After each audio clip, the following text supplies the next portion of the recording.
Sri Gurubhyo Namaha. We welcome you to our online teaching academy, Ekaleva.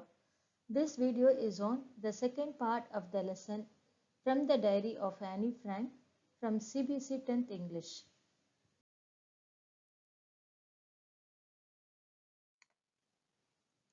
In the first part of this lesson, we saw what made Annie to write a diary and a brief sketch of her family. In this video, we are going to see the diary entry of Annie Frank. Saturday, 20 June 1942. Dearest Kitty. So Annie's first diary entry was made on 20th June 1942. And she starts with salutation, Dearest Kitty. Who is Kitty?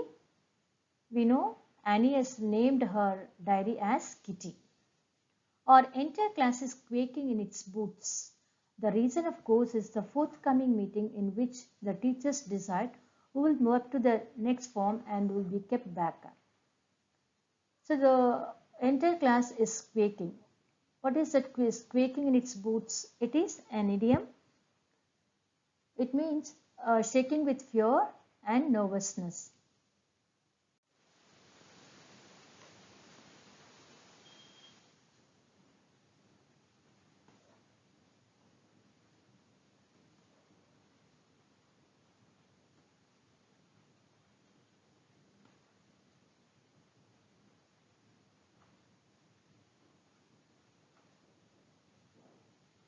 So the whole class was shaking with fear. The reason, of course, is the forthcoming meeting. Why they were shaking with fear? Because in the forthcoming meeting, the teachers are going to declare the result from which children will come to know who are going to be promoted to the next class and who are going to be retained in the same class. Half the class is making bets. Gian and I laugh ourselves silly at the two boys behind us, Cian and Jocus, who have staked their entire holiday savings on their bet.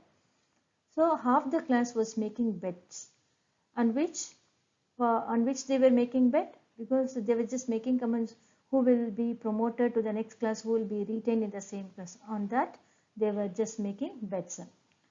So Gian and I means Annie here. So Annie and Gian are friend. They were just laughing at two boys who were sitting behind them. So who are those two boys? Cian and Jocus. So why did they laugh? Because they staked their entire holiday savings on their bet. Staked means betted.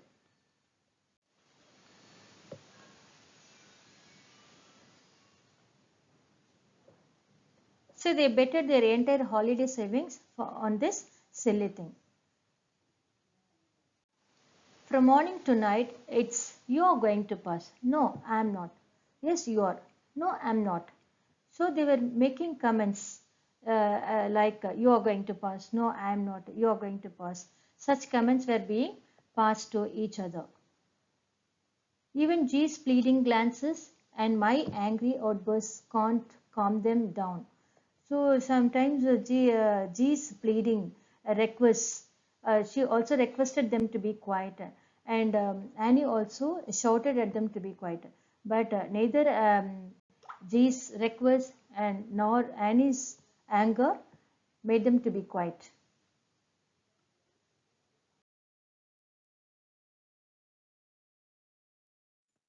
If you ask me, there are so many dummies that about a quarter of the class should be kept back, but teachers are the most unpredictable creatures on earth.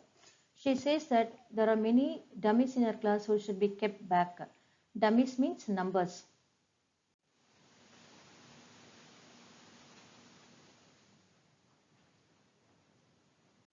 So it means a quarter of the class should be detained in the same class. Also, she says that the teachers are the most unpredictable creatures on earth because we cannot predict how the teachers will behave to certain things. I am not so worried about my girlfriends and myself will make it. So she is very confident that her girlfriends and herself will be promoted to next class. The only subject I am not sure about is maths. Anyway, all we can do is wait. So she is worried about mathematics because she is weak in maths. And all that they can do is they should wait and see. Until then, we keep telling each other not to lose heart. So until they get result, they should not lose heart. Also, they were giving confidence to each other. I get along pretty well with all my teachers. There are 9 of them, 7 men and 2 women. So she used to maintain a good relationship with all her teachers. So there are 9 teachers in the school, out of which 7 are male teachers and 2 are female teachers. Mr. Keesing, the old fogey who teaches maths, was annoyed with me for ages because I talked so much. So Mr. Keesing is an old fogey. Old fogey means an old-fashioned person.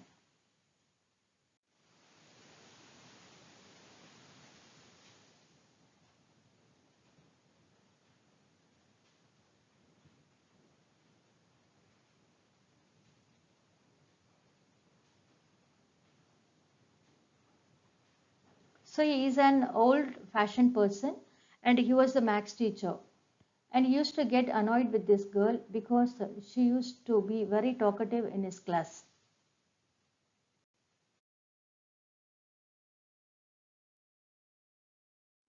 After several warnings, he assigned me extra homework, an essay on the subject, a chatterbox. So even after several warnings, Annie did not stop talking in his class. So he got angry and he assigned her extra homework. What was the homework? She has to write an essay on the subject, a chatterbox. A chatterbox? What can you write about that? I'd worry about that later, I decided. I jotted down the title in my notebook, tucked it in my bag, and tried to keep quiet. So when she thought about the title, uh, a chatterbox, she thought what a person can write about that, and she thought that she would not get any point about that. Then she decided to think about it later. So she noted down the title in her notebook and kept it in her bag and tried to be quiet. That evening, after I had finished the rest of my homework, the note about the essay caught my eye. So after reaching home, she completed all other homework, and the notebook in which she noted down the title came to her sight. I began thinking about the subject while chewing the tip of my fountain pen. So she started thinking about the subject uh, while keeping the pen on her lips. Anyone could ramble on and leave big spaces between the words, but the trick was to come up with convincing arguments to prove the necessity of talking. So she thought that if anybody wants to write for namesake, they can just ramble. Ramble means writing something aimlessly.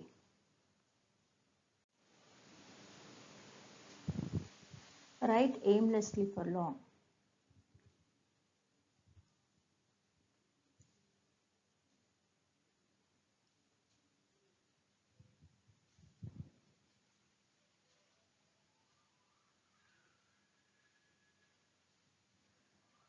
Also, they can even leave more space between the words so that they can fill the page.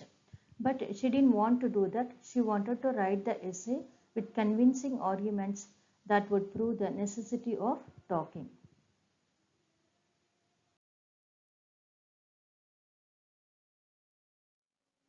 I thought, and suddenly I had an idea. I wrote the 3 pages Mr. Keesing had assigned me and was satisfied. She thought for a long time and suddenly she got an idea. She wrote 3 pages and completed the essay that was assigned by Mr. Keesing. And she was satisfied and convinced with the points she wrote in that essay.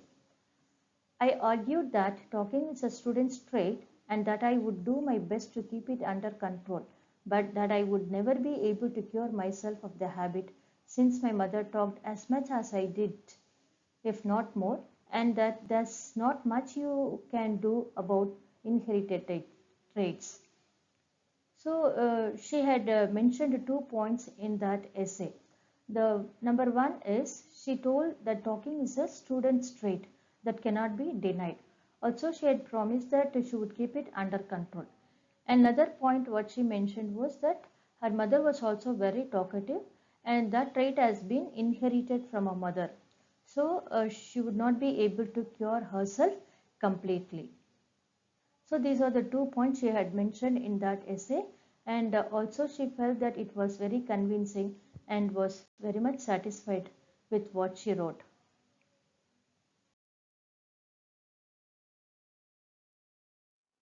Mr. Keesing had a good laugh at my arguments, but when I proceeded to talk my way through the next lesson, he assigned me a second essay. After reading her essay, Mr. Keesing started laughing at her argument because he was convinced with the points she had mentioned in that essay. But still, she could not stop talking in his class. She continued to talk. So she was assigned another extra homework. This time it was supposed to be on an incorrigible chatterbox. What is incorrigible? It means something that cannot be corrected.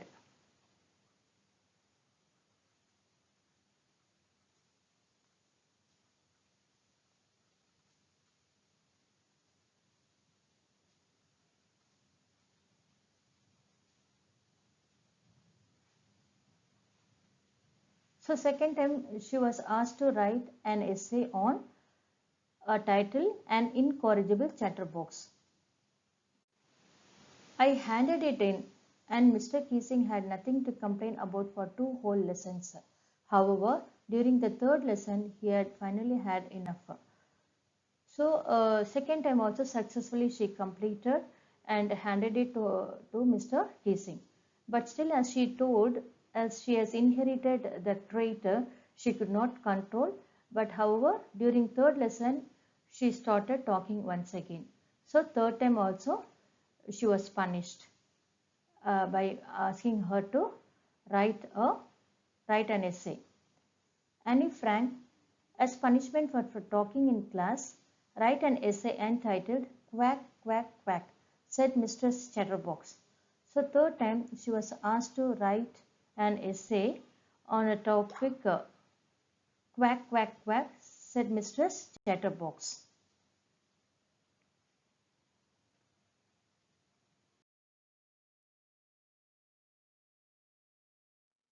The class roared. I had to laugh too, though I had nearly exhausted my ingenuity on the topic of chatterboxes. So the whole class laughed loudly when they heard the title "Quack Quack Quack," said Mistress Chatterbox. She too could not control laughter. She too laughed, though all the points on chatterboxes got over. Exhausted means got over.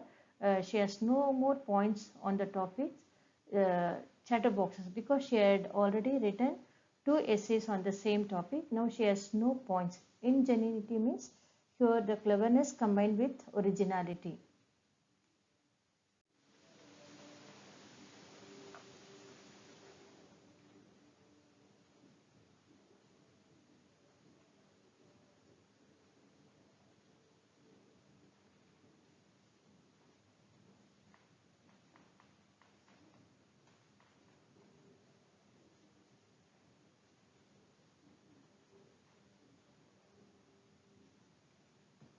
It was time to come up with something else, something original. So this time she wanted to write something new points and something original. My friend Sani, who is good at poetry, offered to help me write the essay from beginning to end in verse, and I jumped for joy. So her friend Sani uh, is good at writing poetry, so she offered to help her writing the essay, and that essay she would write it in a verse. Verse means poem. And Annie was very happy because somebody was there to help her.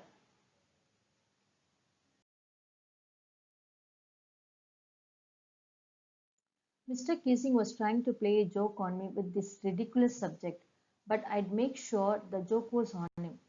Annie understood that Mr. Keesing was trying to play a joke on her by giving this ridiculous subject. What is this ridiculous subject? Something absurd.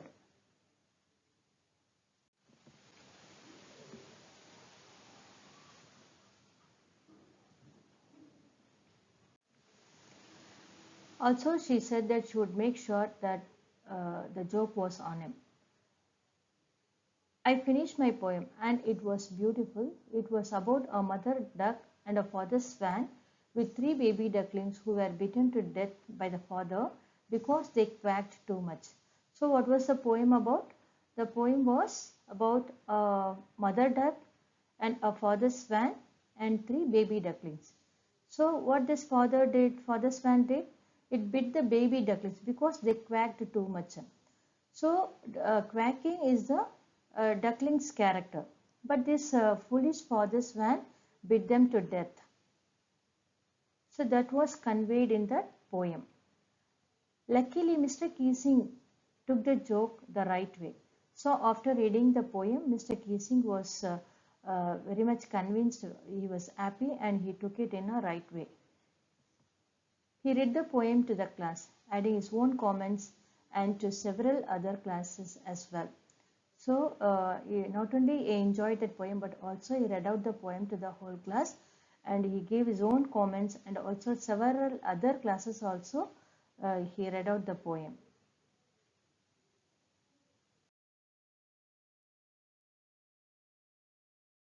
Since then, I have been allowed to talk and haven't been assigned any extra homework. On the contrary, Mr. Casing's always making jokes these days. So thereafter, she was not given any extra homework, and also she was allowed to talk in the class.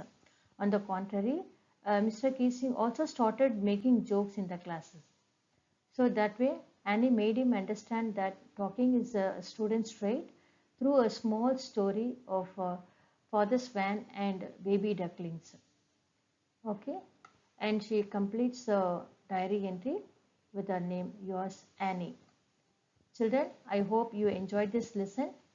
For more videos, please do subscribe. See you in the next class. Thank you.